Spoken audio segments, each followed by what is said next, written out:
In my lifetime, I have gone through tragedy after tragedy after tragedy, including losing my son, including being raped by two different men. You don't bounce back from losing a child, and you don't bounce back from getting raped or sexually assaulted. You don't bounce back from watching your entire squad get wiped out. Those aren't things that you get bounce. You can bounce back from losing your job. When I lost my son, within 6 weeks, I got sent to Korea by myself for a year, and I got put into a position of leadership, and it was the highest level of leadership I had been put in. And the fact of the matter is I wasn't ready because I hadn't even started healing. I did what a lot of people do, and they made themselves busy so they didn't have to think about any of the consequences of what just happened. My son passed away. My wife was just in a state that she couldn't do some of the things that needed to be done. Josh goes into fix-it mode, and I handled all the arrangements and I handled all this stuff. And then I had to get ready for my deployment. I was not in a place that I was either fit or ready to lead other human beings because I couldn't lead myself. Welcome to another episode of the Empowered Half Hour. And I have with me a friend and colleague, Joshua Roberts, who is a leadership and mindset expert and coach. And he's also author of Leadership Level Up. And I always like to tell you guys how I find the people that I bring on the podcast. And we belong to a coaching community, Empire Partners. And I've gotten to know Josh and his work through that program. And I thought he would be a really excellent resource for you in the areas of life coach, not life coaching, but life and leadership. My words are getting tied today, guys, but it happens sometimes. But Josh, welcome to the show. Thank you. Can you hear me?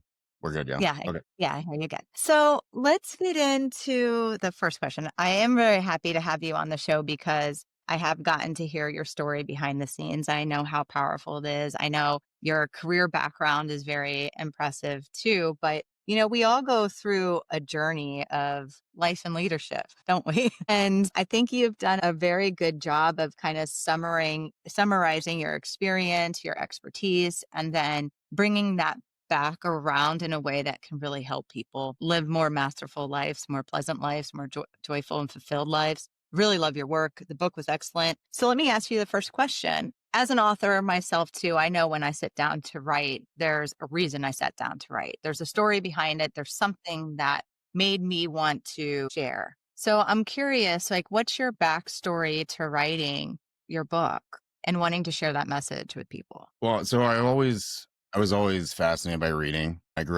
My parents were religious missionaries in Mexico, so I didn't have a lot of TV. And so I was just a voracious reader. And I always had aspirations of wanting to write, and I thought I was going to write historical fiction. But as my life took a different turn and I joined the military, I had a lot of experiences between deployments and being a drill sergeant and all these other things that I saw that I guess I just kind of stored away. And then when I retired from the Air Force in 2022, it's like that was the first time I really had a chance to think about all these things that I had learned. Then my son joined the Navy and he progressed very quickly. And so for me, I wanted to write a book that would share with him all the things that I wish I had known. And if you read it, you'll see I highlight 7 different character traits that I think will help a leader go from good to great. But I do so in a way where I highlight how I made a mistake in it, because it's not to glorify my mistakes, but it's to show that when I retired, there are a lot of people that told me, you're the best leader I ever had.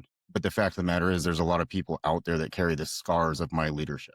That's a really humbling thing to have to say. And so for my son, I wanted to give him, I guess, a step up and write a book in language that he would understand. I didn't write this for the John Maxwells and the John Gordons. Those guys, they're way elevated leaders, right? But I did write it in a way that even a seasoned leader would be able to read it and be reminded of the foundational pieces of what leadership really is, which is ultimately being somebody worth following.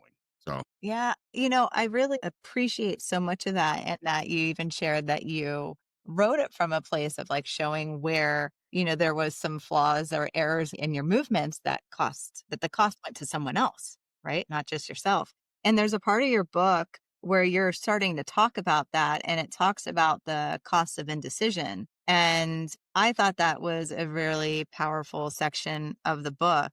And I don't know if you would be open to sharing a little bit of your thoughts about the cost of indecision, because I do believe as leaders, sometimes we pause for good intention. We maybe need time to observe more or playing politics in our head? How does that affect my upline, my downline? Maybe we need more information, or maybe we're just flat out afraid to make a decision because we might get a pow pow from upper leadership, or our team might not want to adapt to it. So I think there's a whole bunch of different reasons that the pause may happen, but I really that you put a cost to indecision, because I have learned that too over time, that sometimes the indecision was the cost. And if you're open to talking about it, I'd love to hear your perspective on that.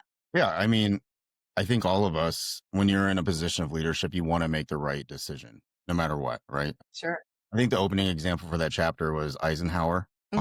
on D-Day, right? Like he had a small window and he had to make a choice. And either way, men were going to die. So the question is, if his decision goes wrong, men die for no reason. If he makes the right decision, men are still going to die and he still has to carry that weight. And he just had to make a choice. And I think there's something in all of us that when we have people following us, we want to do the right thing. But sometimes that hesitation turns into paralysis, and paralysis is always bad. And there's a guy named Craig Rochelle that does a leadership podcast. He's incredible. He's a pastor. And I was listening to his podcast once and he was saying he gives himself a drop dead date. Like, I have to make a decision by this time. But he gives himself a couple days to pause, to think, to gather counsel.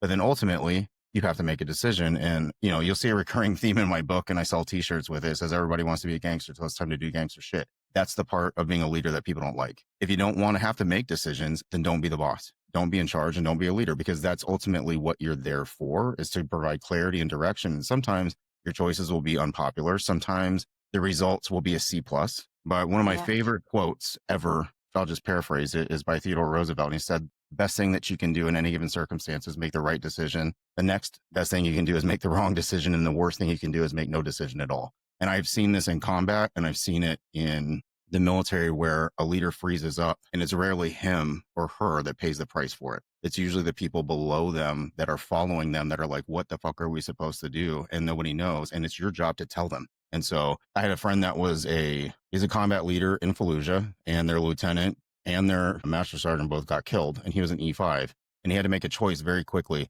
Do we stay on the street or do we go in that house? And there was risk either way. If you go in the house, Sure. that may be where the Taliban was. If you stay on the street, you're under fire. And so he just had to make a choice. And ultimately, he made the right one. He got his men under cover. They were able to treat wounded, but it could have gone catastrophically wrong. But at the end of the day, like, a choice had to be made, because where they were sitting, they were certainly all going to get killed. And so he just had to make that choice. And, you know, in the business world, maybe the consequences aren't as high, but I think you're seeing right now in our nation what happens when people can't make a choice, when people can't make a decision, and it's affecting hundreds of thousands of people, if not millions. And so I think it's critical. And it's funny because that chapter keeps getting brought to my attention as one of the most impactful. And I didn't think it would Really? be. Yeah, I didn't I think it would loved be. it. I Yeah, really but did. I really I'm loved glad it. it And resonates because, yeah, I was just going to say, like, one of the reasons I love it too is because I specialize in leadership as well. And I have, and I'm kind of go through it from a nervous system lens, but I have this saying that dysregulated leaders create dysregulated teams. And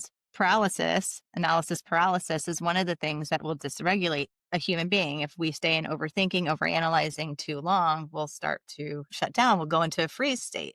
And as a leader, if we do that, we're putting our team into the same freaking state. So then you have a whole bunch of dysregulated humans trying to run businesses, trying to run teams, trying to make important decisions. And it's just not good. So from like my nervous system nerd in me, I was like, that chapter's really good. yeah. I mean, you know, at the end of the day, leadership boils down to you lead people, and people need a decision to be made. And if you can't be the person to do it, then get out of the way, because somebody has to make a choice. That's all there is to it. I agree so much. So I want to ask you another question, kind of Okay. changing topics a little bit.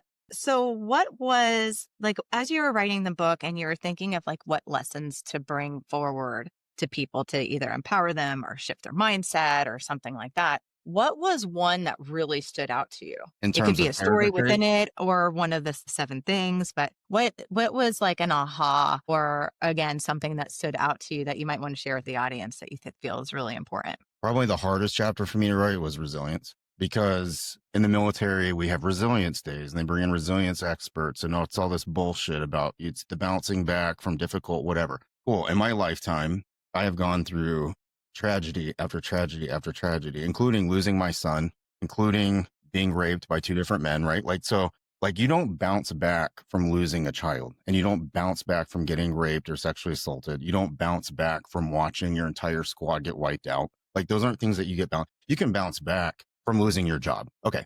But when it comes to resilience, to me, and I don't know that I went to this depth, but when I was really thinking about it, when I lost my son, within 6 weeks, I got sent to Korea by myself for a year. And I got put into a position of leadership, and it was the highest level of leadership I had been put in. And the fact of the matter is, I wasn't ready because I hadn't even started healing. I did what a lot of people do, and they made themselves busy so they didn't have to think about any of the consequences of what just happened. So my son passed away. My wife was just in a state that she couldn't do some of the things that needed to be done. And so Josh goes into fix it mode, and I handled all the arrangements and I handled all this stuff. And then I had to get ready for my deployment. And I was not in a place that I was either fit or ready to lead other human beings because I couldn't lead myself. And that chapter really hit home for me because I had to be very humble writing it. Like, I tried to approach resilience from a different direction of, like, sometimes resilience is having the guts to say, I need to take a knee and I cannot do this right now. And I think a lot of leaders, and you told me who a lot of your listeners are, there's this weird psychology that you have to grind 100% of the time. Cool. Enjoy your burnout and enjoy losing your passion and enjoy losing your purpose and maybe even your family and maybe your self-worth and ultimately maybe even your life. Yeah, Because I when call it you push devastation yourself, of the deed, divorce, debt, disease, death, like all of it. yeah. Yeah. So resilience for me, like, and I'll try to summarize it. When I retired, I have 7 traumatic brain injuries. I have all of my disability total came to 680%.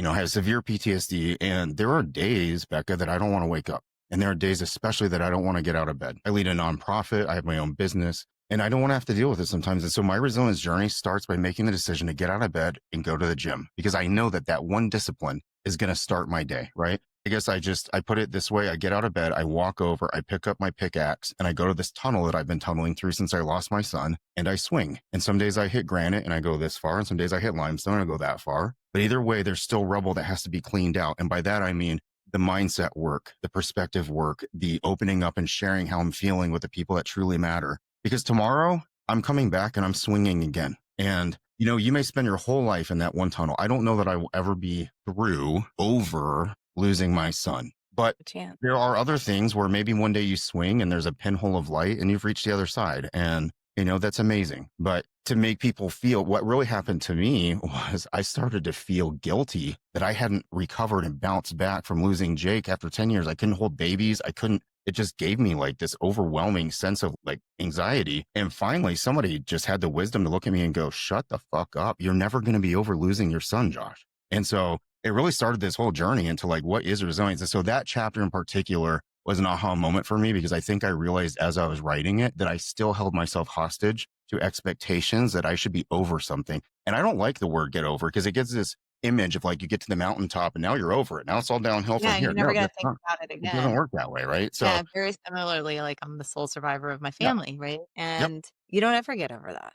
nope. You don't ever get over that. No, I would say for your listeners, like, take a deep breath, do an inventory on where you're really at. And sometimes resilience is having the wisdom to say, I can't lead right now. And hopefully you've done your job and developed leaders under you so that they can step up and backfill and support you and maybe even do a better job than you did. But that ultimately is the job of a leader anyway, right? Is to create leaders so that if you have to step aside, those people can step in and lead your organization or lead your team or your family. I think that chapter was really, I wondered how it would hit because I think people are expecting a different angle. And I tried to approach it from sometimes resilience as saying, I can't. Love that, and I think people need more permission to think of resilience in that manner, because sometimes it is the resilience is in the rest and in the honoring that actually keeps us going forward. So very Sorry, wise. I went really emotional there. Sorry, but like No, it was yeah, an I got emotional really book for me. teary and I was like, "I can do this. I can do this."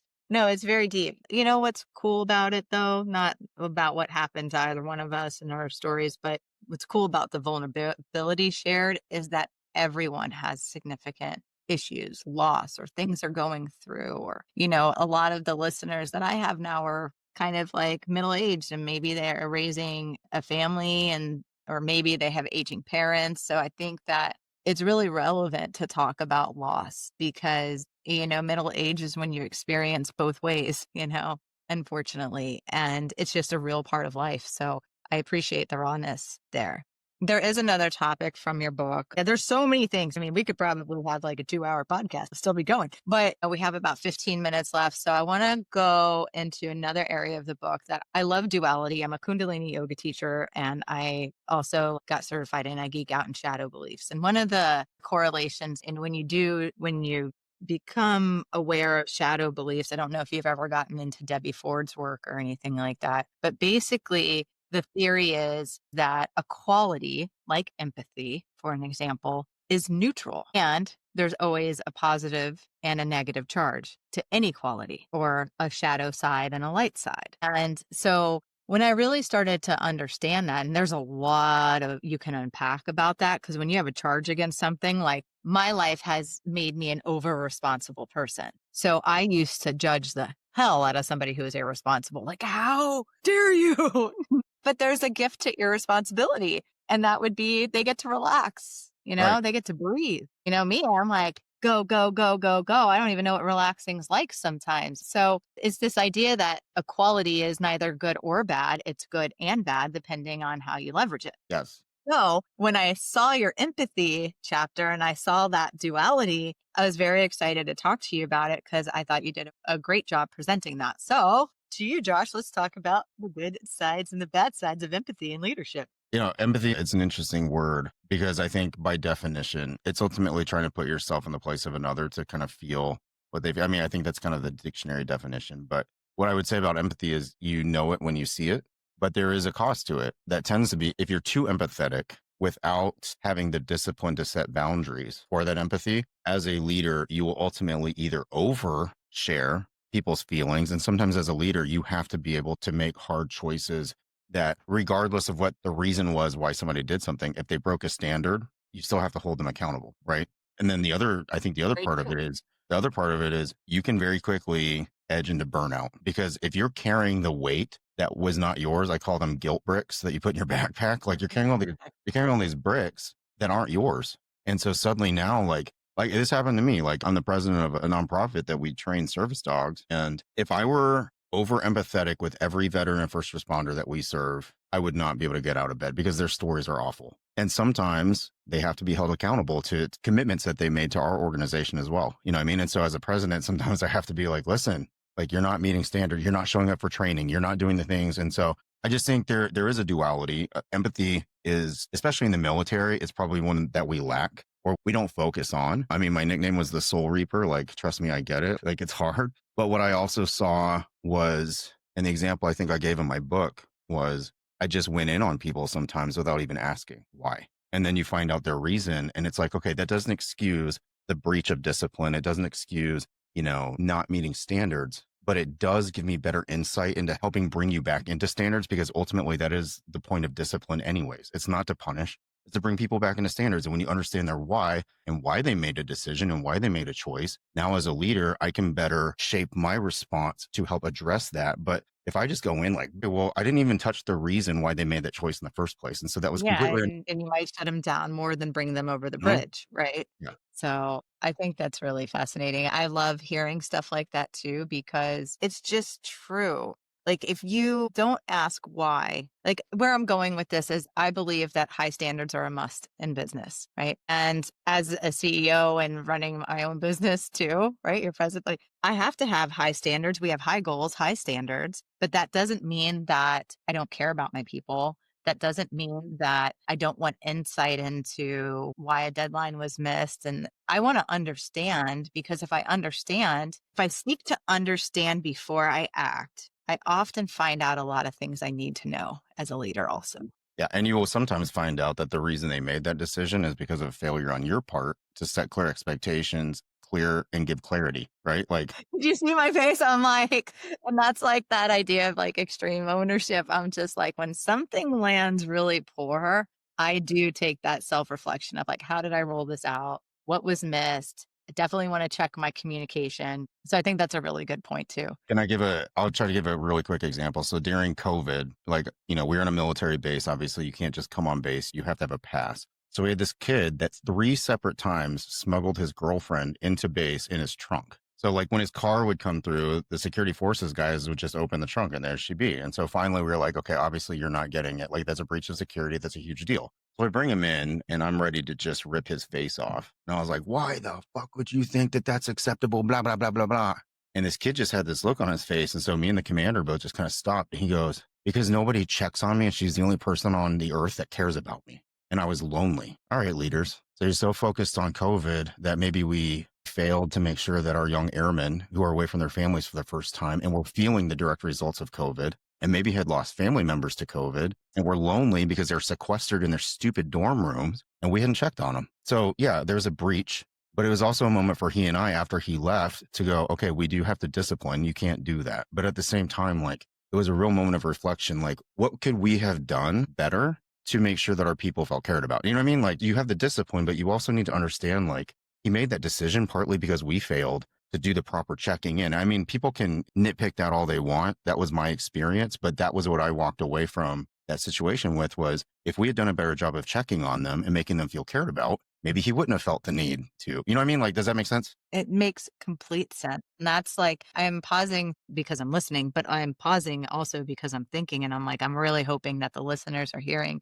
the message within this because I think there's so many times, whether we're leading teams or we're leaders in our house, right? Too, in our households. Like, again, I'm very conscious of, I talk about raising family a lot because that was an active role for me, but I'm also very conscious that now middle agers are also taking care of their family. And it's really something to bring into your personal awareness too of like, are you stopping to hear what's going on when things aren't being met at home or both sides, whether it's kids or parents or stuff like that? Because I realized in some of the recent experiences I've had over 5 years that I was assuming a lot of things. And I think sometimes you take the people you love the most for granted. And I realized that there was a lot of opportunities for me to like truly check in. And so that's, you gave me a personal self reflection moment. Well, So when I do my leadership coaching, before we even get into leading at work, the whole first several months are you leading yourself? And then in a situation like ours where we do have a family,